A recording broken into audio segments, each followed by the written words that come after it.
Exam Hunter से जुड़ने के लिए उसके टेलीग्राम चैनल ज्वाइन करना बहुत ही ज़रूरी है। वहाँ पर सारे आपको paid test, daily answer writing programme, prelims का टेस्ट, साथ ही साथ क्विज़ वगैरह, फ्री पीडीएफ सब आपको इस टेलीग्राम चैनल पर अवेलेबल है। आपको क्या करना होगा कि आपको जाकर टेलीग्राम पर सर्च करना होगा बीपीएससी एग्ज़ाम हंटर, या यूट्यूब के हर वीडियो के डिस्क्रिप्शन में आपको इसका लिंक मिलेगा। इसको आप ज्वाइन करके इसका लाभ उठा सकते हैं।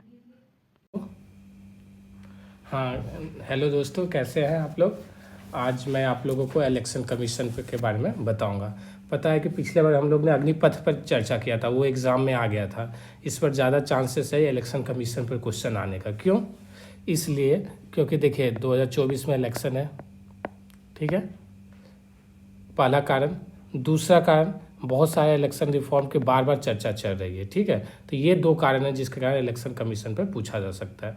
अब देखिए इलेक्शन कमीशन पर क्वेश्चन कैसा आ जाएगा। इलेक्शन कमीशन पे दो तीन क्या क्या रिफॉर्म हुआ है इलेक्शन कमीशन में, या क्या रिफॉर्म होना चाहिए, या क्या चैलेंजेस है, ठीक है।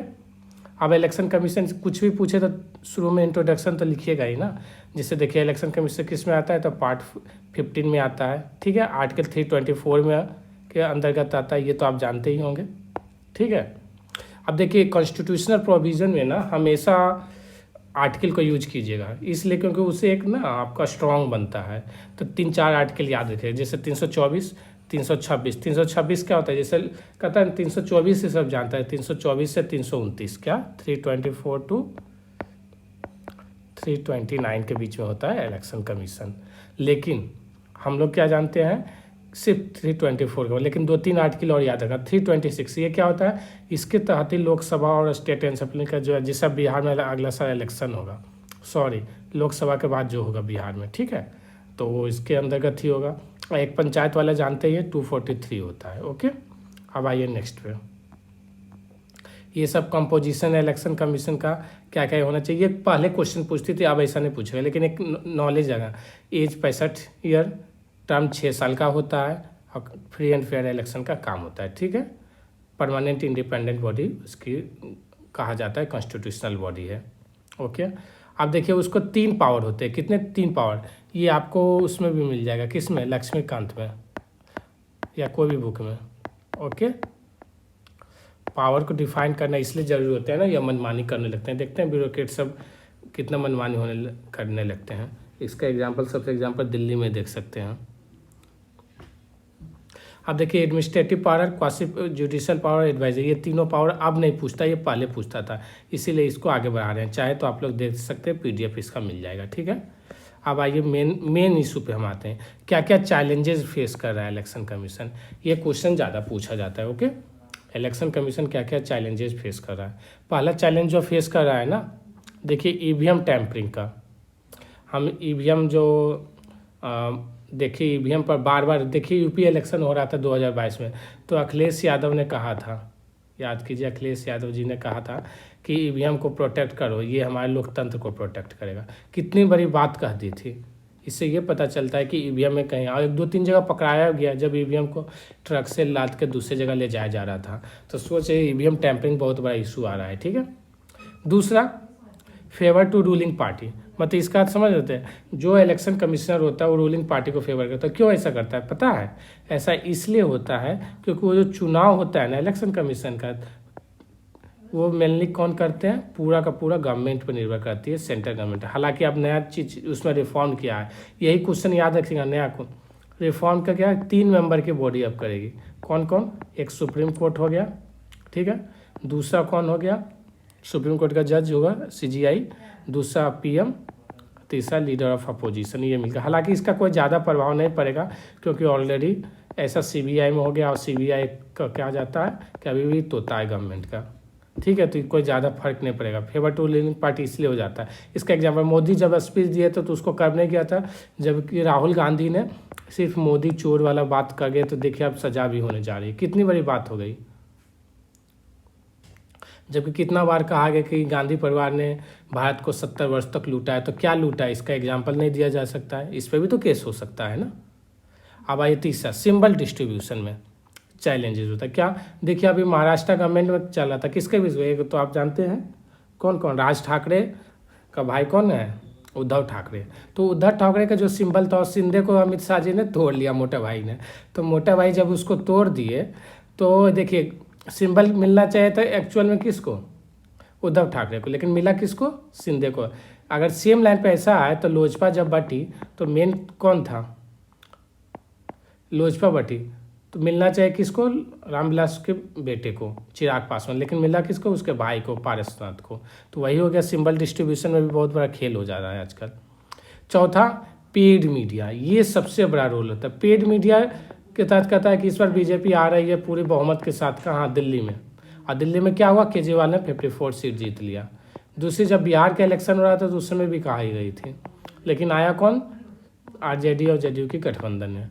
तो ये पेड मीडिया भी है। आप कहिएगा सर आप बराबर अगेंस्ट बोल रहे हैं किसी पार्टी को, तो या तो रूलिंग का पार्टी के विरुद्ध में बोला जाता है, इसलिए क्योंकि न्यूज़ भी तो उसके विरुद्ध रहता है। तो पेड मीडिया का बहुत बड़ा रोल है। अगला पोलराइजेशन ऑफ वोटिंग, इसका देख सकते हैं रामपुर, ठीक है, चाहे सीमांचल एरिया में, ये बिहार है मान लीजिए, ठीक है, तो ये बिहार के इस एरिया में देखिए चारों का चारों सीट कौन जीत गया था, ओवैसी जीत गया था।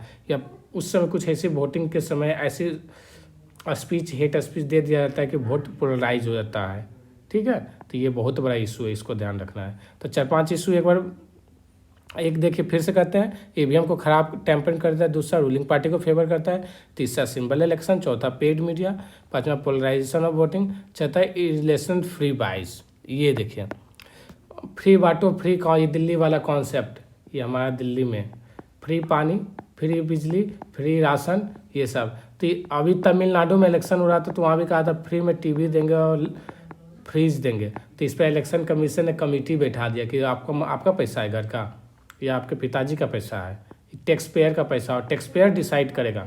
तो क्या क्या सबसे बड़ा कमेटी अभी तक इंडिया की बनी है टैक्स पेयर कमेटी, वो आप बात इस पर डिसाइड करेगी, ठीक है। नेक्स्ट क्या क्या दिक्कत है, लैक ऑफ इंडिपेंडेंट स्टाफ। देखिए क्या है, इलेक्शन कमीशन को पता है सिर्फ 3 मेंबर की बॉडी, अपना कोई स्टाफ ही नहीं है। जितना भी स्टाफ होता है ना सेंट्रल गवर्नमेंट से मांगता है या फिर स्टेट गवर्नमेंट से मांग के काम करता है। यार जब तुमको अपने परिवार नहीं रहेगा, अपना ही कुछ नहीं रहेगा, तो तुम क्या कर पाओगे, दूसरे के भरोसे तुम कब तक लड़ाई जीतोगे और कब तक मजबूत करोगे, तो नहीं हो सकते, ठीक है। ये वाला तो इसीलिए अपना स्टाफ होना जरूरी है, इसकी बार बार मांग की जा रही है। उसका next, no structural backing of model code of conduct तो है, लेकिन उसके लिए कोई ठोस रूल नहीं है, इसीलिए कोई भी मनमानी स्पीच दे देता है। एग्जाम्पल, आजम खान ने जया पर्दा के बारे में क्या कहा था कि आपका वो भी सेफ्रोन है, सब कुछ सेफ्रोन है, ठीक है। तो ये बहुत बड़ा आपका मतलब कहा गया था इनर गारमेंट्स भी सेफ्रोन है, तो इस पर बहुत बड़ा इशू चाहा था, वुमेन इशू, ये इशू, लेकिन क्या हुआ, ऐसे ही चला, कुछ खास नहीं हुआ उस पर। क्यों, क्योंकि वो केस होगा, केस दर्ज होगा तो फिर कोर्ट जाएगी और कोर्ट डिसीजन लेगी उतनी, तो ये लॉन्ग प्रोसेस इसीलिए इसका नहीं होता है। नेक्स्ट है बूथ कैप्चर, ये छत्तीसगढ़ में हुई थी, नक्सली ने कर लिया था, हालांकि अब कम गई है बूथ कैप्चरिंग, लेकिन अभी भी। नेक्स्ट है वोट बाइंग, ये बहुत बड़ा इशू होता है, इसलिए क्योंकि 17वीं जो लोकसभा हुई थी ना, 88% लड़ने वाले इलेक्शन थे ना करोड़पति। आप सोच सकते हैं टिकट किसको मिलता है, वोट कैसे खरीदा जाता है, इसके गांव के इलेक्शन में आप लोकसभा तो छोड़िए, आप पंचायत इलेक्शन में साफ देख सकते हैं, ये बहुत बड़ा चैलेंजेज है। अगला चाहिए issue of electoral bond. Electoral bond क्या कहते हैं जानते हैं, कोई भी पैसा डोनेट करना चाहता है तो उस पर नाम नहीं पता रहेगा, कुछ भी पता नहीं, और जिसको देना चाहते हैं जिस पार्टी में, उस पार्टी में चल जाएगा। तो ये क्या फ़ायदा यार, ये तो डायरेक्ट हुआ रूलिंग पार्टी को फेवर, ब्लैक मनी को वाइट करने का एक तरह से एक तरीका भी है। इसीलिए अभी कहा गया था इस बार जो है ना, देखो ये वाला क्या कहा गया कि सबसे ज़्यादा है ना बीजेपी को इस बार लगभग 88% डोनेशन मिली इलेक्टोरल बॉन्ड से। और अब सोचिए ना, इसके बाद तृणमूल कांग्रेस हो गई और कांग्रेस तीसरा पोजीशन पर चली गई। क्यों, तो टीएमसी फेवर में कहाँ, मतलब रूलिंग में कहाँ, बंगाल में। तो देख रहे हैं कैसे खेला हो रहा है। और नेक्स्ट है जो सब जानते हैं, क्रिमिनलाइजेशन ऑफ पॉलिटिक्स। आपको पता है 17th लोकसभा में भी लगभग 40% से ज़्यादा एमपी जो है ना क्रिमिनल बैकग्राउंड के, और 13 से 15% पे तो हीनियस क्राइम चार्ज है। तो आप सोच सकते हैं क्या क्या चैलेंज है, 12-13 चैलेंज है। तो अब स्टेप क्या क्या उठाया गया इसके लिए, ये भी बहुत इंपॉर्टेंट है। देखिए पहला स्टेप लिखा गया स्वीप ऐप। ये क्या पता है, एक जो एजुकेट करेगा इलेक्टोरल कि आप पार्टिसिपेट कीजिए, वोटिंग कीजिए, ये तो ये ऐप लाया गया जिसके तहत अवेयर करने के लिए वोटर्स के, ठीक है। दूसरा मॉडल कोड ऑफ कंडक्ट जिसका चर्चा की है, इसका है जो स्ट्रिक्टली फॉलो अप की कोशिश की रही है, ठीक है। अगर model code of conduct strictly follow होगा, जैसे अभी राहुल गांधी को सजाओगे, उसी तरह से कोई भी केस और तुरंत हो जाए विद इन मंथ या विद इन 6 मंथ, तो अगला इलेक्शन पर इफेक्ट करेगा, तो बोलने से परहेज करेगा, तो मनमानी नहीं। तो आप देखिए इलेक्शन आने वाले 2024 में देखिएगा एक से एक टर्म निकलेगा, वो उसका भाई है, वो उसका ससुर है, वो उसका नाती है, इस तरह से निकलना शुरू हो जाएगा। वो बंगाल से आया है, वो पाकिस्तान से आया है, इंडिया का पूरा एकदम खेल शुरू होने वाला है। एक देख रहे हैं अभी कह रहे हैं ना, नीतीश कुमार पर आरोप लगा रहे कि अब कभी नहीं मिलेगा बीजेपी में, इधर मीटिंग भी अंदर अंदर चल रही है, तो आप सोच सकते हो। नेक्स्ट है स्टेप ईवीएम। ईवीएम इसलिए लाई गई थी ना 2003-4 में, क्योंकि इससे बैलेट में क्या करता जानते, इंक डाल देता था और सारा स्याही खराब हो जाता, तो इसीलिए ट्रांसपेरेंसी के लिए और बूथ कैप्चरिंग को रोकने के लिए ईवीएम लाई गई थी, जो बहुत हद तक कारगर हुआ। नेक्स्ट आया वोटिंग ये नया हुआ है, देखिए 2022 में शायद हुआ है, voting facility to NRI. NRI में वोटिंग फैसिलिटी दिया गया है, अब डेमोक्रेटिक इंक्लूजन की इससे बात की गई है। ओके, नेक्स्ट है वीवीपीटी मशीन। वीवीपीटी मशीन समझते हैं कि जिसे यहाँ पर जिसको आप वोट दिए ना, वो निकल के आ जाएगा कि आप इसको वोट पेज में। तो ये दिल्ली से किया गया था। आप पहले क्या था, कुछ ही बूथ पर, आपका आ गया था 50% बूथ पे किया जाएगा। ये बहुत बड़ा स्टेप। इससे क्या होता है, ऐसा कहता था वोट डाल रहे तीर छाप पे जा रहा है कहाँ पे, लालटेन पर या कमल पे, तो ये हो गया। नेक्स्ट क्या गया, इलेक्टोरल बॉन्ड। ये भी स्टेप देखा गया था, क्योंकि कहा गया था कि मनी को, करप्शन से जो मनी आता है उसको रोकने के लिए, लेकिन ये भी पूरा ट्रांसपेरेंसी के साथ नहीं आया। नेक्स्ट है CVG लैप है। ये क्या पता है, मोड ऑफ कंडक्ट को कोई भी वायलेट करेगा तुरंत ऐप में डाउन कर लेगा लिंक, आपको आगे का पूरा उसका हिस्ट्री दिख जाएगा कि कई बार क्या, उससे क्या होगा, सजा दिलाने में आसानी होगी। इसका सबसे बड़ा एग्जाम्पल अभी देख सकते हैं, आजम खान जेल में चल रहे हैं। दिव्यांग सारथी, दिव्यांग डोली, ये बहुत अच्छा फैसिलिटी किया गया है, क्योंकि पहले पोलियो कारण बहुत सारा विकलांग हो जा रहे थे, तो वो लोग अभी वोटिंग एज में आ गए हैं, तो उन लोग को वोट नहीं दे पाते, तो उसके लिए स्पेशल क्या क्या जानते हैं, व्हील चेयर लगाया गया है, पहुंचाने का कर्म, सुरक्षा कर्मी दिया गया है, सारा फैसिलिटी घर से लाने के दिया गया फैसिलिटी। उसके बाद क्या किया, limitation of spending of candidate, पहले कम था, अब उसको बढ़ा के कर दिया गया 70 लाख, क्योंकि फेयर तो होना चाहिए। आजकल 15 लाख है, 20 लाख में तो मुखिया का चुनाव नहीं जीत पाएगा, 70 लाख तो मुखिया का चुनाव हो गया, इसको लोकसभा भी इसको भी बढ़ाना।